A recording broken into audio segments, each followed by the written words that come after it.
Sa kabilang linya natin, sir, magandang tanghali po sa inyo. Si MacArthur Asutilla po ito. Live na po tayo sa Action Bandera. Yes sir, magandang tanghali po sa lahat ng nakikinig at nanonood po ng programa niyo sir. Opo. Sir, update lang kami. Insidente po ng sunog dyan po sa may De Los Reyes Road. Anong oras po ito? Ano po yung initial report ng 9:44 kaninang umaga. And then immediately naka-responde po yung ating mga tropa sa City Fire Station po. And upon arrival, nag-conduct ng assessment yung ating ground commander para sa mas maiging pag-responde po doon sa insidente yung sunog po. Yung sa gitna po na yan, sir, anong exact na lugar po yan? Anong Yung ating exact location po is De Los Reyes Road 2, Purok Mulabe, Barangay San Pedro po. Okay, oo. Oo. Sir, kanina kasi pagpunta natin doon, dito kami dumaan sa may gilid eh. Talagang kita natin yung lawak, mga ilang kabahayan po ito, sir, sa estimate po ng Bureau of Fire? Ngayon sir, magkakandak yung ating investigation team ng assessment doon sa area kung itatuwang yung dyan yung ating mga barangay officials po. Oo. Kasi dikit-dikit po ito, sir. Ang sabi kasi yung mga naiwan doon, yung mga konkrito na lang.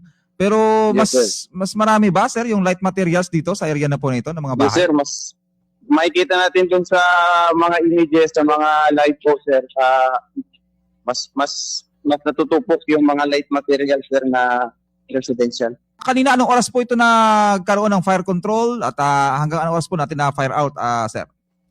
Sir, fire under control natin mga 10:20. Yung fire under control natin at na-fire out din natin siya ng 1200 hours, sir. Okay, opo. Congratulations sa inyo, sir. Bilis ng action ng ng Bureau of Fire. Although Yes, sir.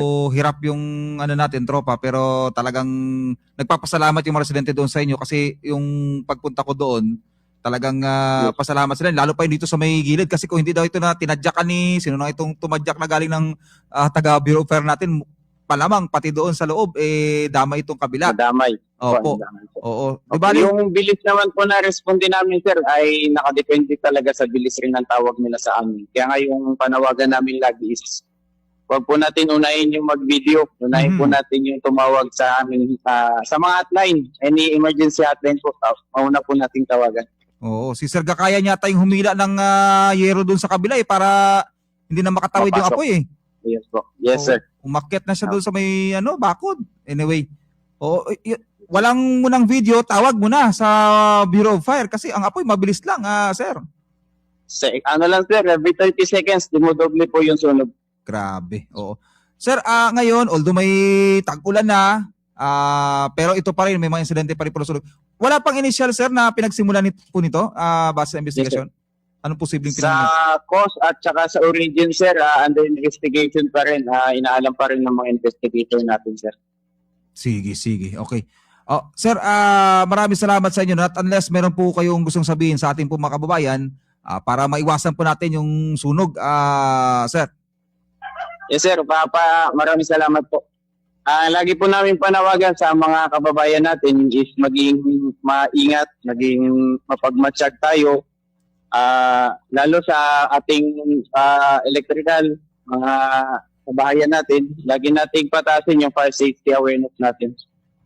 Ayun, sige. Senior Fire Officer Paulo Lumanang ng City Fire Department, maraming salamat at mabuhay po kayo dyan sa Bureau of Fire Protection dito po sa Puerto Princesa. Yes sir, maraming salamat din po.